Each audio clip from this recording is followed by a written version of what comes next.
Hi guys, welcome back to my channel. So today we're going to be talking about some fantasy series by Black authors that I want to read before the year runs out.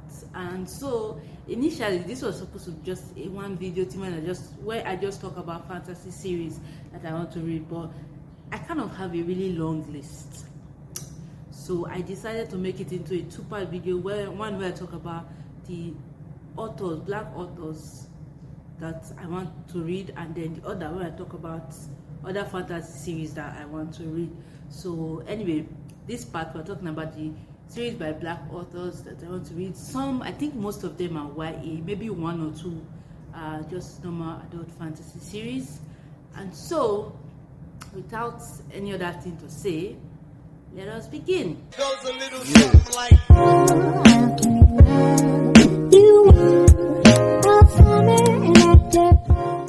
So the first book is Wings of Ebony by Elle, and this book I think this book came out last year. I don't know, I'm not sure. This year, early this year or last year, I can't really remember. And since I saw this book cover on Twitter, I have been dying to read this book, and now I think I'm ready to read it. But the thing is, I don't know when, because I've been avoiding fantasies for a really long time. Like throughout this, I have not read fantasies at all, and now I'm kind of ready to go back into fantasy. So anyway, the main point of this thing is that this is one of the books that I want to read. And just to give you guys a brief synopsis for people that don't know about Wings of Ebony. So the description I got from Goodreads is: make a way out of no way. It's just the way to run. It's just the way of life for Rue. I don't know if it's rude way, Rue. But when her mother is shot dead on her doorstep, life for her and her younger sister changes forever. Rue is taken from her neighborhood by the father she never knew, forced to leave her little sister behind, and whisked away to Ciannon, a hidden island of magic wielders. Rue is the only half-god, half-human there, where leaders protect their magical powers at all costs and thrive on human suffering. Miserable and desperate to see her sister on the anniversary of their mother's death, Rue breaks Gilded's secrets, do not leave low, and returns to Houston, only to discover the black kids are being forced into crime and violence, and her sister Tasha is in danger of falling sway to the very forces that claim their mother's life. So I'm just going to stop there because it's quite long. Anyway, so I think I kind of get the sense of what is happening in this series, and I'm really curious. I really want to see, and I've seen other people talk about this book, and there are a lot of really good positive reviews, so I'm excited. Sorry, but I'm always doing something with my hands. I'm sorry. So the next is Son of the Storm by Suyi Okunbowa. So this one is one of my anticipated reads for this year, and honestly, I have a physical copy already, and I'm so excited to read this. I don't know when I will have the chance to read this, but definitely before this year. And I'm so excited because in a way I'm kind of attached to this author, because this author's name, Okunbowa, is my uncle's name, and my uncle is late, and I don't know, I'm just attached to the name. So, and I've also read the other book by this author, Mongo David God Hunter, and I liked it. I enjoyed it. I think I read that one last year. Yes, I read it last year and I enjoyed it. So I'm kind of really excited for this one too. And basically, I'm kind of really excited for this one too. And Son of the Storm is basically, okay, so in the ancient city of Bassa, Danso is a clever scholar on the course of achieving greatness. Only he doesn't want it. Instead, he prefers to chase forbidden stories about what lies outside the city walls. The Bassa elites claim that there's nothing of interest. The city's immigrants are sworn to secrecy.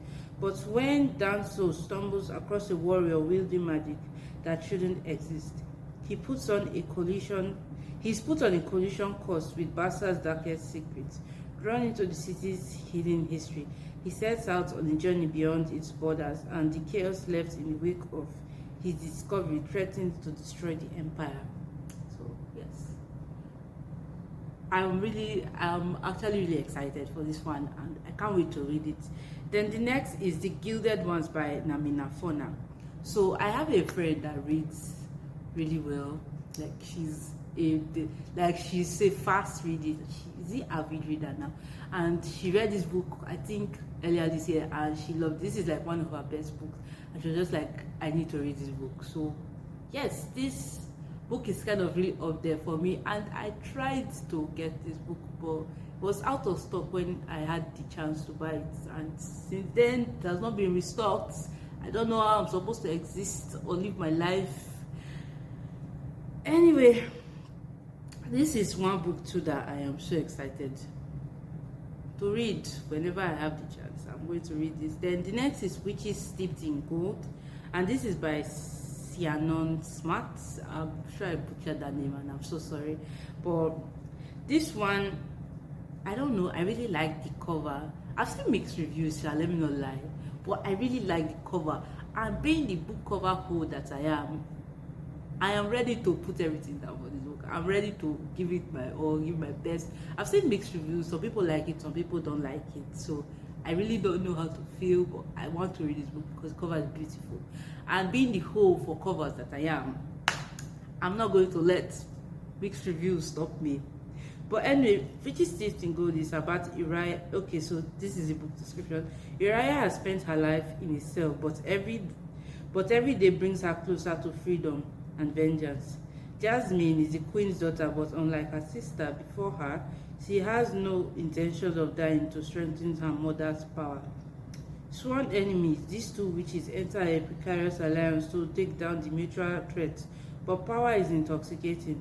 Revenge is a bloody pursuit, and nothing is certain except the lengths they will go to win this game. So I'm reading a really shortened version of this thing because I don't want this video to be so long for excitement.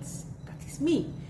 Anyway, the next is Legend Born by Tracy Deonn, and this book, it came out last year and it is everywhere. Everybody has it. Everybody has read it except me, apparently. And I want to read it. I'm excited. I really want to read this book. I like the cover, and I've seen a lot of people that really like this book and have recommended it time and time again. So yes, I want to be one of the people that have read the book. So then the next is Binti series by Nendi, Okorofor, and this one too is, I haven't seen a lot of people talk about it, but I have seen people talk about it, and it even got recommended to me by Olivia from Olivia's Catastrophe, and she told me that I was going to really like this book. And yes, I actually had the opportunity to buy it recently, and I did. So whenever the chance comes, I'm going to read it. And honestly, I really hope I like it, because I've tried one of Nendi's books before and I didn't finish it, so I can't really say, oh, I gave it this, that, or that, since I DNF'd it. But I wasn't really feeling it, so I left it. I sure hope I like this one, because I really want to be into Nendi Okorofor, because he has so much. This author has written so much, and I have so much to consume, and I just hope I like this book, so I can, continue down the rabbit hole that is Nendi Okorofor's work. Anyway, so for the brief description that I'm going to give you, her name is Binti, and she's the first of the Himba people ever to be offered a place in Umza University, the finest institution of higher learning in the galaxy. But to accept the offer will mean giving up her place in her family to travel between the stars among strangers who do not share her ways or respect of her custom. Knowledge comes at a cost, one that Binti is willing to pay, but her journey will not be easy.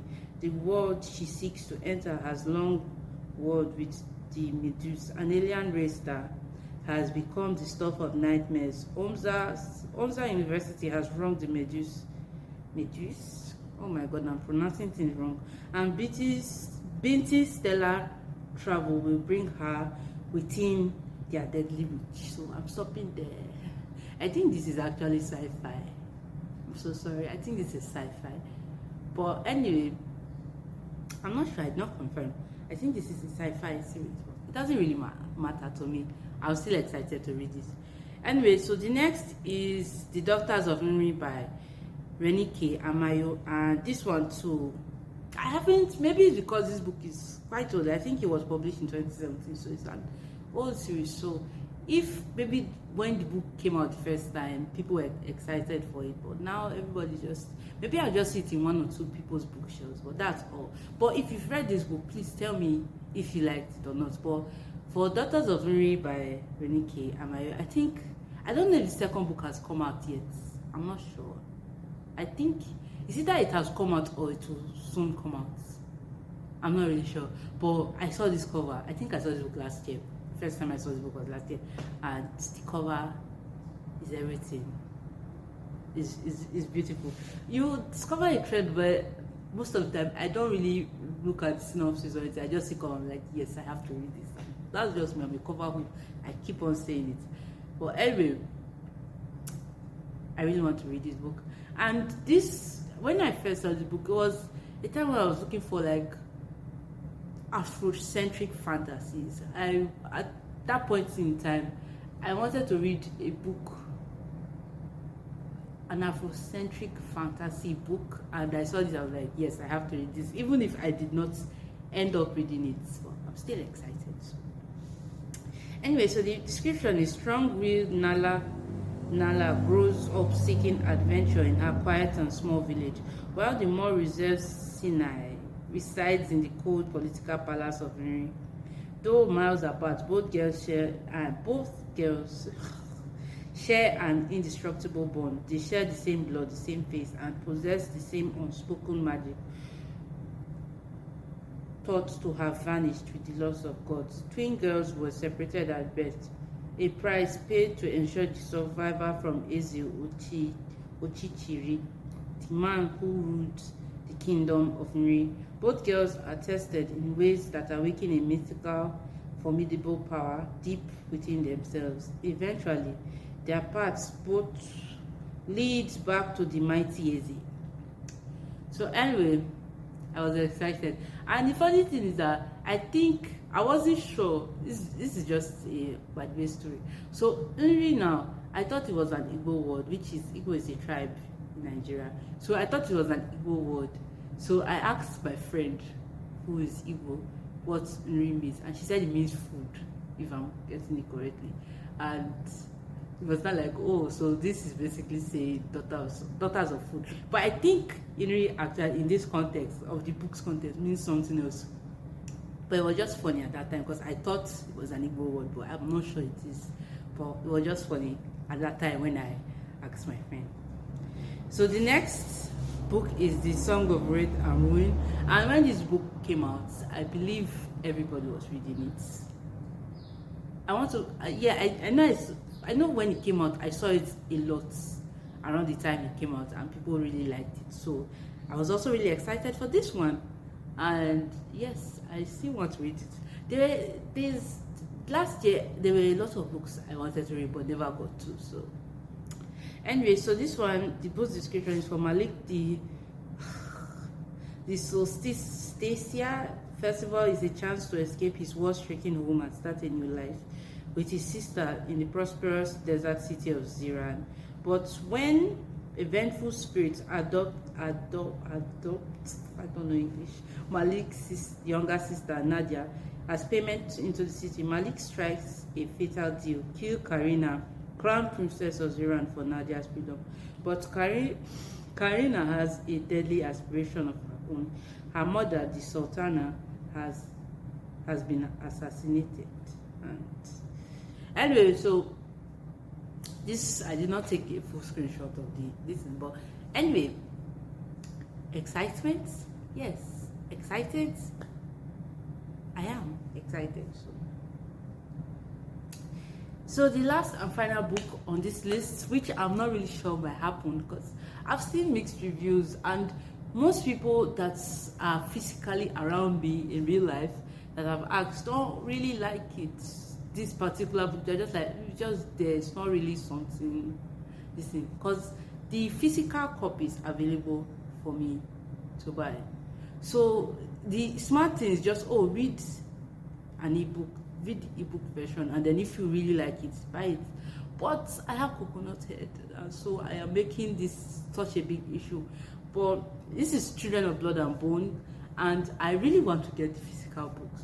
But people that I have asked physically, like people in real life with me here, they are saying, oh, the book isn't that great, it's just they're just okay, nothing big or special. But I remember that this is the first book I saw when it came out. This was the first book I heard about that like had African. It was the first Afrocentric fantasy book I have ever heard of. Like this was the first book I saw that had Nigerian things in it. This like because a lot of Nigerian words are used in it, and it's just I was really excited for this book when it came out, but I did not read it because I have issues. But that's not by the way, and it holds a special place in my heart, even if I have never read this book. And I really want to. People are like, oh, just read the ebook, you won't really like this. So if you've read this book, please let me know what are your thoughts on Children of Blood and Bone, because I don't know if I want to buy the physical copy of it or not. Like I am struggling here, like it's a real struggle if I should just read an ebook version of it and move on with life, or if I should get it physically, because I want to, because it holds a special place in my heart. But at the same time, I don't want to buy a book that I will end up not liking, so it's a struggle.